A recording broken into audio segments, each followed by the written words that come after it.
Hello, I'm Julia the Gemologist from the Gem Academy and welcome to my YouTube channel. This is the place for gem and jewellery professionals who would like to learn more about laboratory grown diamonds and the equipment available to help us identify them. So if this describes you, subscribe to this YouTube channel as I'll be here for you on Tuesdays talking about laboratory grown diamonds and their identification.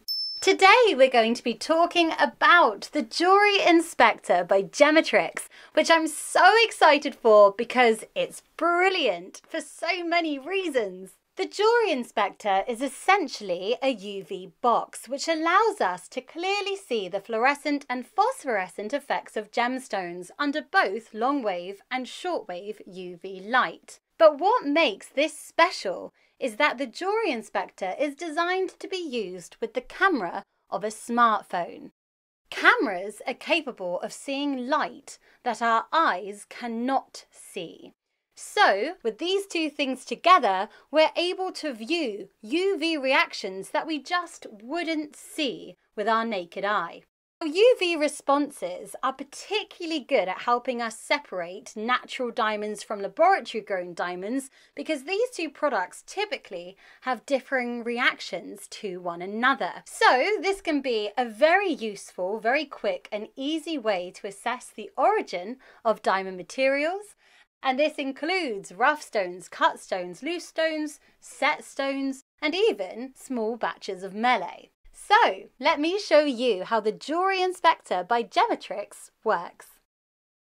The Jewellery Inspector is a small UV box which creates the perfect, dark, non-reflective environment for viewing fluorescence and phosphorescence.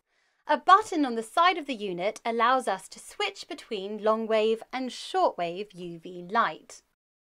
The base of the unit has two different sides. A flat side for testing loose stones and a jewellery pad for rings and earrings.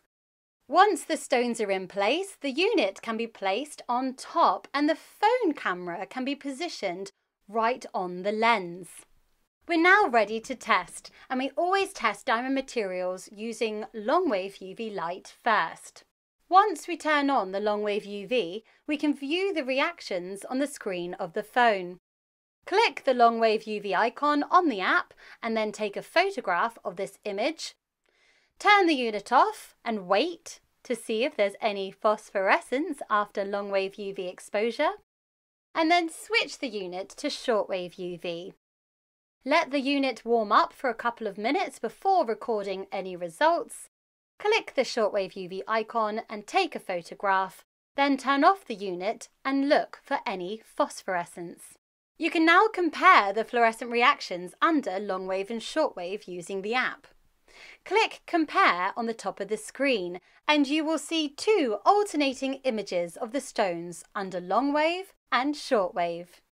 You can pause this video and save the images, which will save them to a special Gemetrix folder on your phone, or you can take a screenshot. And now for the best bit of the Jewellery Inspector, the slider function. Click the slider button and you will be able to alternate between the longwave and shortwave response on a single image, comparing the fluorescence directly. It will allow you to see which light source is creating a stronger response in the stone, and also compare the colour of the fluorescence. Let's now talk about the results. The Jewellery Inspector does not give you an automated result, it just shows you the reactions of the stones. So one must be able to interpret the results by ourselves. And for this we'll need knowledge of typical UV reactions and what they mean. Key aspects to pay attention to is the strength of fluorescence under each light source, the colour of fluorescence, and also any phosphorescence and how long this lasts for.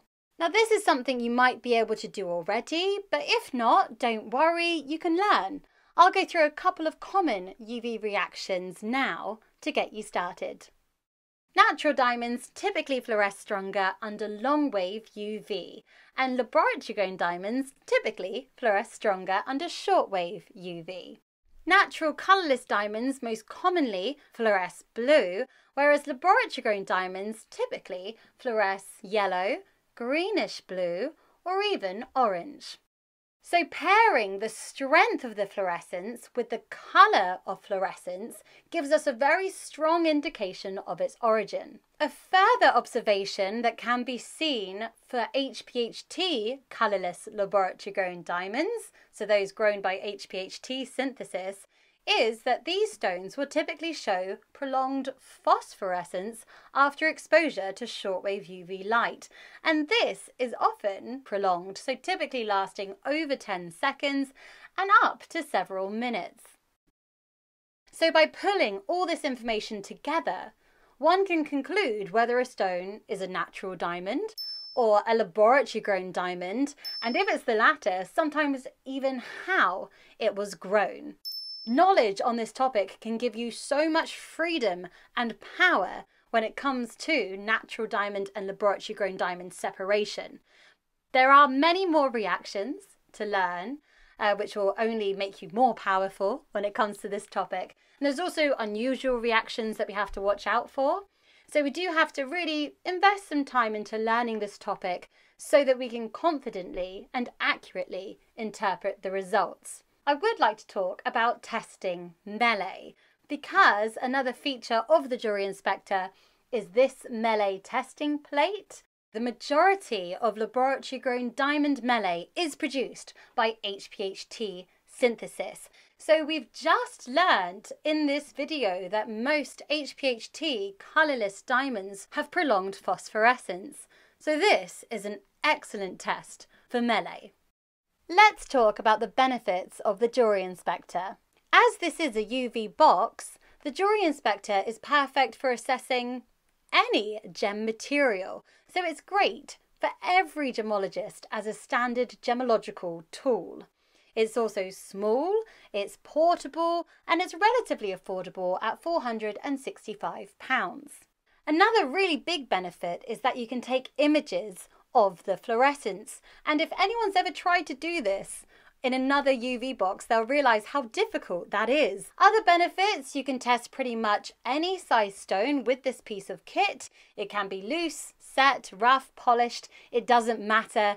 The only slight limitation is the size of the testing area, which is 55 by 55 millimeters.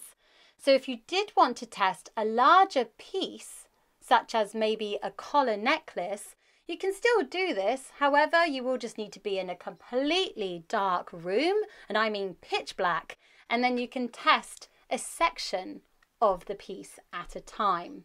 Another slight limitation is the fact that this is powered by the mains. So it's not a huge problem unless you wish to use this piece of kit away from a power point.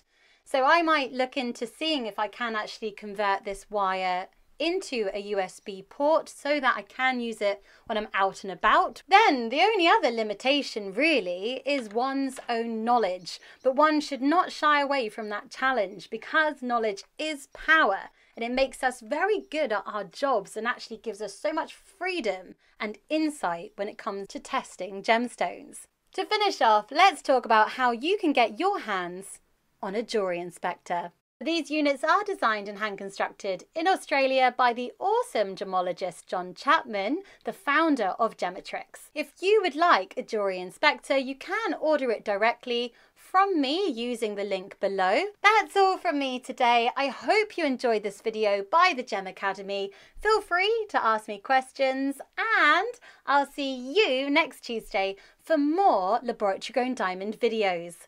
Subscribe and I'll see you soon.